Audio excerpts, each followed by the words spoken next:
Yuk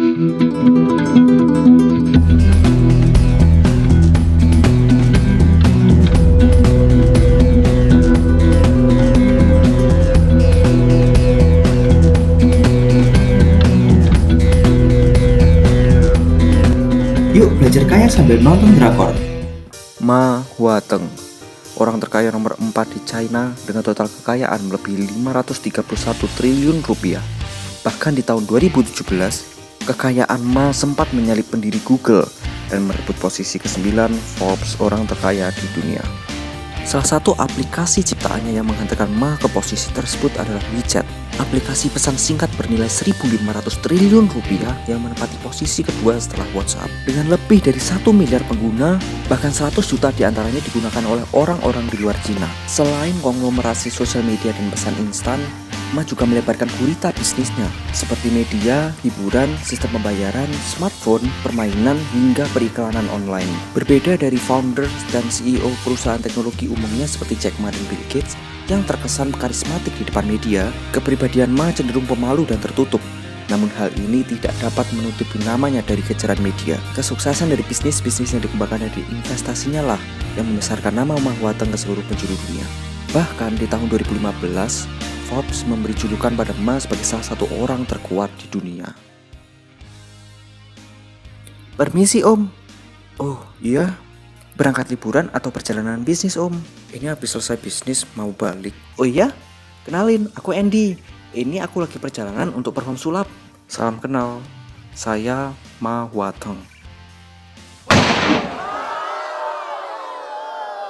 Keep it quiet. My name is X-Hero.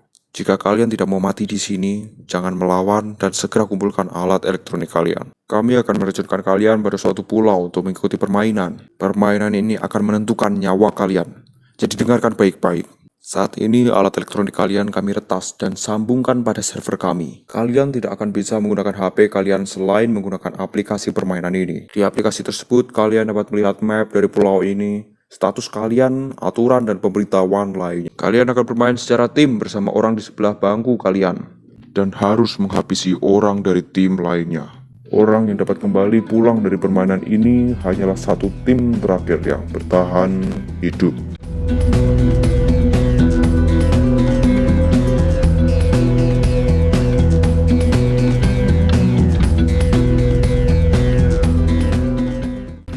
Gila. Bagaimana ini bisa terjadi? Bukan hanya diculik, namun kita juga diminta menghabisi satu sama lain. Apa mereka meminta tebusan untuk memperoleh banyak uang? Namun jika ada yang mati, bukannya uang tebusan mereka berkurang?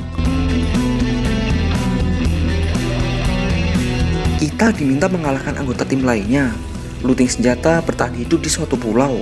Perasaan aku tahu ada game yang mirip ini deh. Maksudmu permainan Battleground? Wah, Om juga tahu game seperti itu? Ya iyalah, aku kan pemilik game Point Blank. Bisa aja Om. Setelah ini gimana kalau kita pindah ke rumah lainnya untuk looting senjata lain sebelum diambil musuh? Kita nggak perlu terburu-buru. Ini bukan game dimana kita bisa hidup lagi setelah kita mati. Semuanya pasti panik dan ketakutan. Kita lebih baik bertahan di sini dan memahami aturan permainan serta menyusun strategi. Ide yang bagus. Om, ini item-item yang berhasil aku kumpulkan. Oke, kita istirahat dulu sambil makan di sini. Flare untuk memanggil airdrop berisi senjata dan armor high class. Menarik, namun dengan syarat meminta anggota keluarga untuk membayar tagihan sebesar 1 juta US dollar. Keluarga. Kehilanganku saat ini saja mungkin mereka nggak peduli. Apalagi untuk membayar tebusan. Bagaimana dengan hubungan keluarga Om? Besok, aku akan pakai fitur ini. Ma Huateng lahir pada 29 Oktober 1971 di Shantou, Cina. Karena tuntutan pekerjaan, ayahnya membawa keluarga ini berpindah ke beberapa kota hingga menetap pada Shenzhen dan menjadi eksekutif pada pelabuhan milik negara. Salah satu mimpi Ma saat kecil adalah menjadi astronot. Mimpi tersebut pada akhirnya bisa mulai bersinar ketika Ma mampu membeli dan berinvestasi pada beberapa startup luar angkasa, di mana salah satunya yaitu Moon Express. Startup yang bekerja sama dengan NASA untuk mengembangkan robot eksplorasi pada bulan.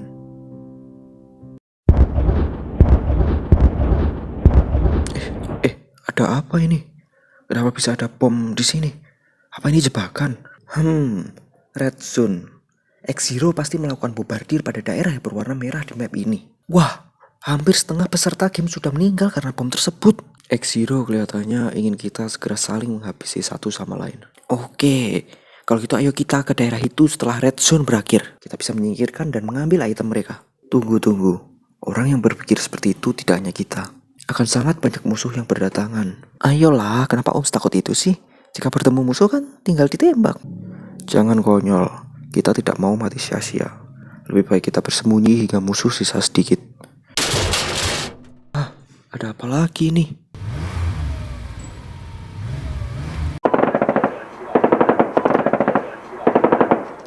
Look at this dude. Sudah aku bilang kan, kalau ada musuh tinggal kita tembak. Kemampuan refleksmu luar biasa juga ternyata. Bisa memanfaatkan momentum pertarungan musuh. Sudah pasti dong. By the way, Om kok bisa paham banget sih tentang detail game? Om dulunya pro players. Enggak lah. Kalau programmer yang membuat program game, ya kurang lebih gitu.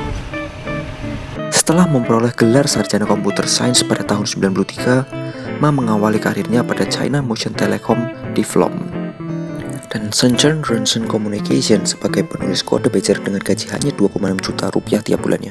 Setelah mengarungi dunia karir selama 5 tahun, Ma mulai terinspirasi membuka bisnisnya sendiri. Bersama keempat temannya, ia mulai mendirikan layanan paging email dan internet bernama Tencent. Tencent memiliki arti informasi cepat yang berpacu, namun kenyataan tidak selalu cepat berpacu. Di awal merintis ini, Ma bahkan melakukan pekerjaan sebagai petugas kebersihan, menawarkan jasa untuk membuat website dan menggunakan uang hasil investasinya untuk mendanai Tencent. Hingga pada akhirnya di tahun 99 lahirlah produk pertama Tencent, yaitu QQ. Platform pesan instan yang dapat diakses menggunakan komputer dan ponsel. Tingginya minat masyarakat China pada produk tersebut karena mengirim pesan menjadi gratis, ternyata juga meningkatkan beban operasional bisnis. Hingga Ma harus mencari modal tambahan dengan pinjaman dan ke investor. Selain itu, Ma terus berinovasi dan menambahkan fitur seperti ringtone membership pada QQ untuk memenuhi kebutuhan penggunanya. Dengan tetap fokus pada core bisnis utamanya, yaitu pesan singkat, Ma kembali menambahkan fitur game, bahkan hingga bekerja sama dengan Google untuk menghadirkan e-commerce pada QQ. Dan di tahun 2004, Tencent berhasil dinobatkan sebagai perusahaan pesan singkat terbesar di China. Pada 2010, Ma mulai berpikir untuk berekspansi menciptakan produk baru. Dia meminta 2 tim engineer-nya untuk bersaing merancang produk tersebut. Hingga di tahun 2011 lahirlah aplikasi bernama WeChat, aplikasi pengirim pesan khusus melalui seluler. Baik QQ dan WeChat yang dikembangkan oleh Ma, keduanya memiliki kemiripan dengan Facebook dan WhatsApp. Namun ia menambahkan fitur-fitur pelengkap seperti stiker, game, belanja, naik taksi, hingga mengirimkan uang. Di mana fitur-fitur ini menjadi sumber pendapatan bisnis tambahan selain iklan dari brand besar dunia seperti Coca-Cola. Om, kenapa? Bagaimana dengan rencana kita setelah ini? Kita akan cari area high ground untuk mengintai sekaligus untuk mengambil airdrop. Oke, siap Pak.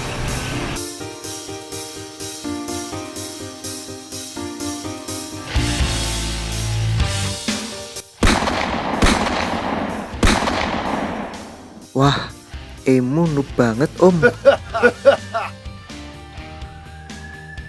Gas beracun mulai diaktifkan di beberapa titik area.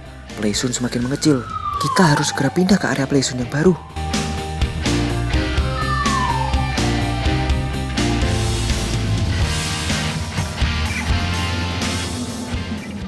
Wah, ada mangsa muncul di depan mata. Tinggal tabrak aja nih. Jangan. Loh, kenapa woi? Dia itu perempuan. What? Terus kenapa kalau perempuan? Jika zona semakin kecil dan jumlah peserta masih banyak, kemungkinan kita terbunuh akan semakin besar. Kenapa sih kamu sangat egois? Dalam perjuangannya mencari dana untuk mengembangkan Tencent, Ma mencari investor kesana kemari hingga akhirnya bertemu Richard Lee, anak dari orang terkaya di Hong Kong, yang bersedia berinvestasi 33 miliar rupiah meskipun saat itu Tencent belum memiliki track record. Perjuangan Ma masih harus berlanjut dengan menghadapi peraturan pemerintah China yang sangat ketat. Akibat banyak pemain yang terlalu tergila-gila dengan bisnis game yang dibesarkan Ma, pemerintah membatasi waktu bermain pada game tersebut dan anak-anak dilarang bermain setelah jam 9 malam. Bahkan Ma harus menghadapi tuntutan dari salah satu anak perusahaan Yahoo bernama AOL. Akibat aplikasi buatan Ma yaitu OICQ dinilai menjiplak produk Yahoo yaitu ICQ. Hingga Ma akhirnya mengubah nama aplikasi tersebut menjadi QQ.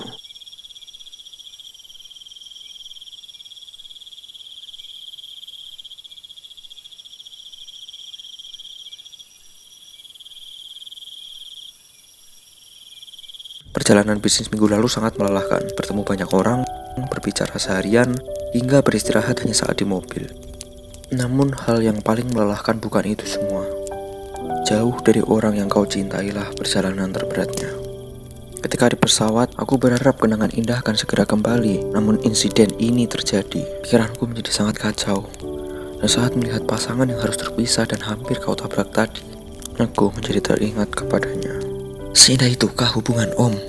Bagaimana dengan pertemuan pertama dengannya? Ma yang telah berhasil menciptakan QQ ingin mencoba aplikasi buatannya sendiri.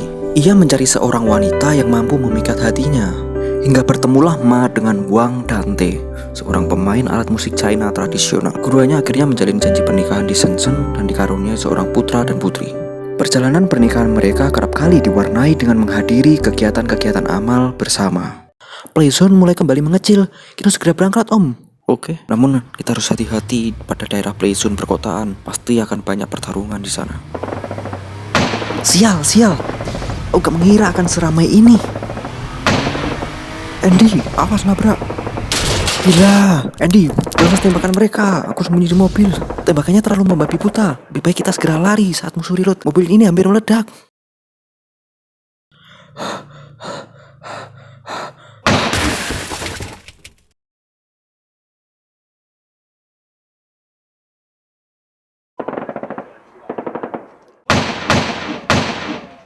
Kelihatannya di sini terlalu ramai Om. Ayo segera pindah. Aku akan coba pantau musuh dari atas sini. Om, tenangkan diri dulu sambil masang jebakan.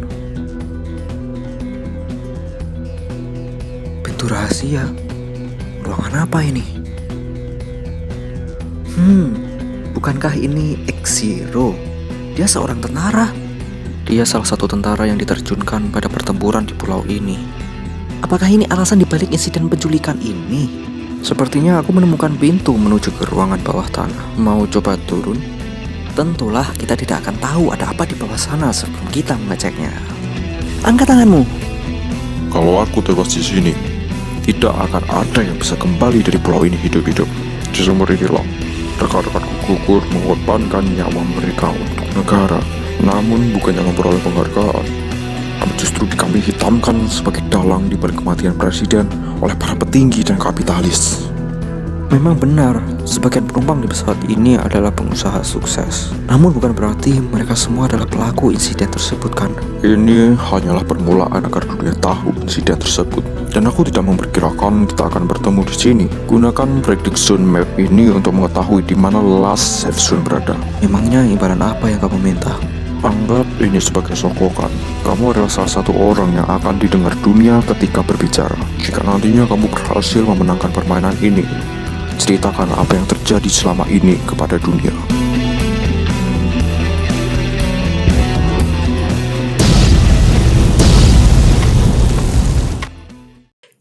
Ada 2 buah scope ukuran 8 kali nih.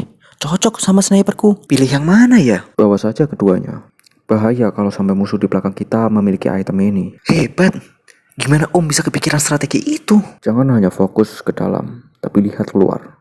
Sudut pandang dari pemain lain. Sama halnya dengan bisnis, customer oriented. Aku punya aturan 10, 100, 1000 bagi manajer produk yang bekerja sama denganku.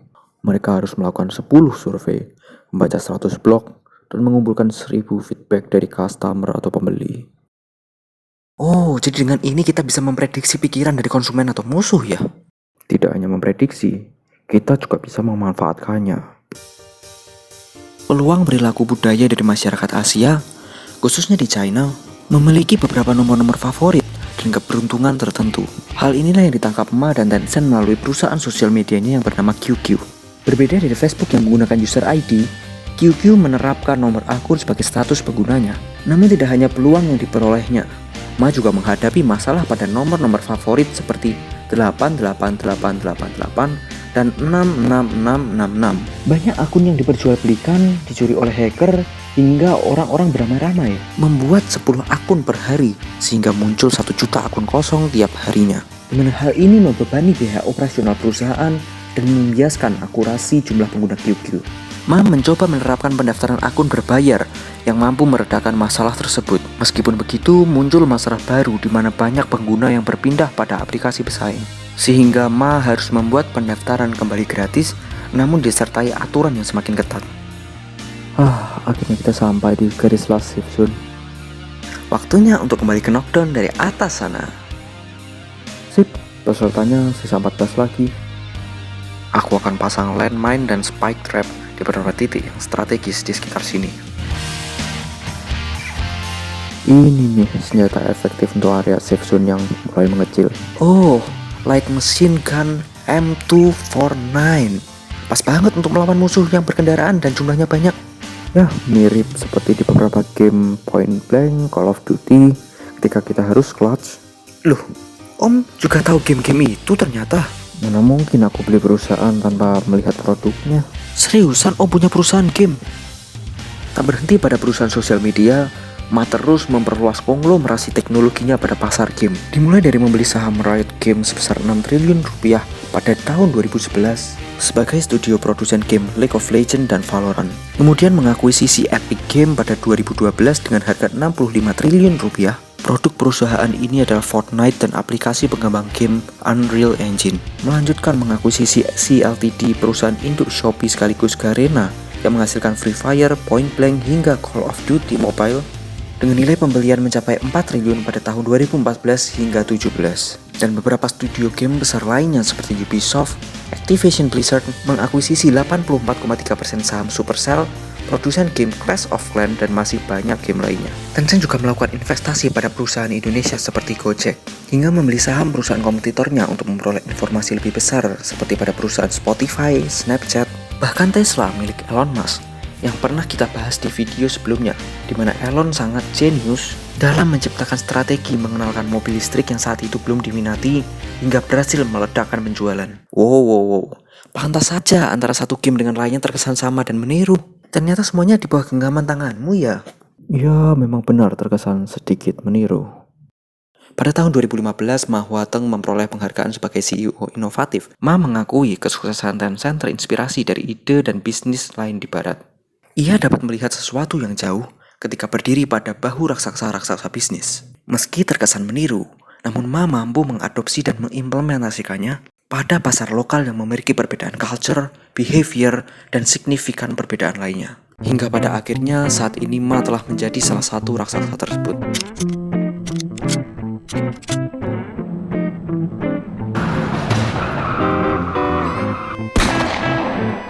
Yuhuu!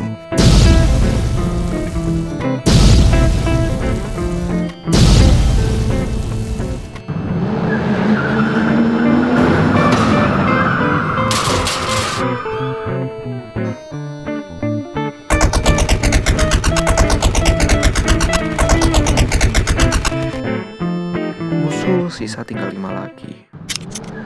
Sial, mereka mau menabrak Om. Astaga, meleset. Ketutupan lagi. Gawat. Om, awas di belakangmu.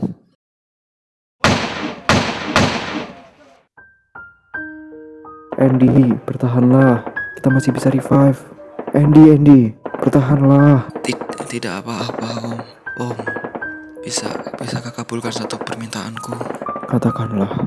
Jika Om berhasil keluar dari game ini, abadikan namaku pada game yang Om buat ya.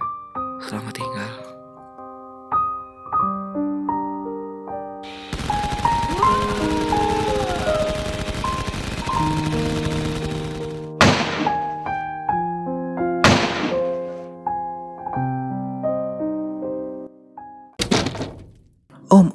Om tidak apa-apa.